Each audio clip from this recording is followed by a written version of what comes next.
Mi ha inviato la mail in cui mi mandava la versione della tesi completata, quindi aveva portato a termine tutte le revisioni che io le avevo chiesto e quindi con questo messaggio di fatto mi consegnava l'ultima versione della tesi perché era pronta per laurearsi.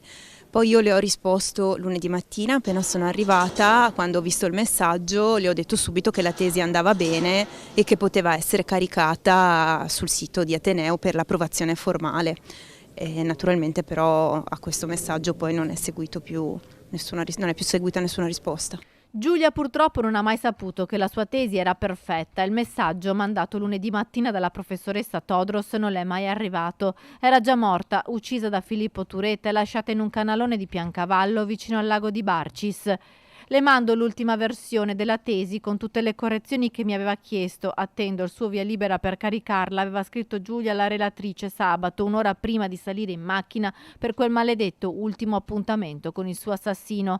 Giovedì 16 novembre la professoressa, come tutti i docenti della facoltà di ingegneria, ha aspettato e sperato che Giulia varcasse la porta del dipartimento per la discussione della tesi, anche se non era stata caricata sul sistema online dell'università.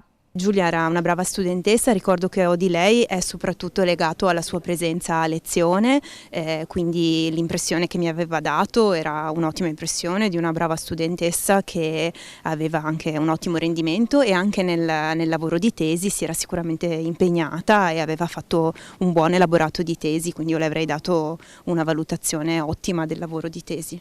Giulia si sarebbe laureata con un buon voto, studentessa precisa e volenterosa. Penso che sia un atto dovuto conferire la laurea a Giulia, perché comunque Giulia aveva già sostenuto tutti gli esami, aveva di fatto ultimato la tesi, quindi manca semplicemente un conferimento formale, ma è sicuramente una laurea che lei si è meritata pienamente, non è neanche una laurea postuma, è di fatto la sua laurea che si era già guadagnata completando tutto il suo percorso di studi. Domani nel Dipartimento di Ingegneria DEI di Via Gradenigo verrà installata una panchina rossa in sua memoria. E resterà lì per sempre, non è una panchina che viene messa lì temporaneamente, perché vogliamo dare un messaggio tutti i giorni dell'anno, per tutti gli anni a venire, che c'è stata una cosa drammatica e terribile che è successo e per cominciare noi a capire cosa possiamo e dobbiamo fare, ognuno di noi, dallo studente al docente, per evitare che questo si ripeta.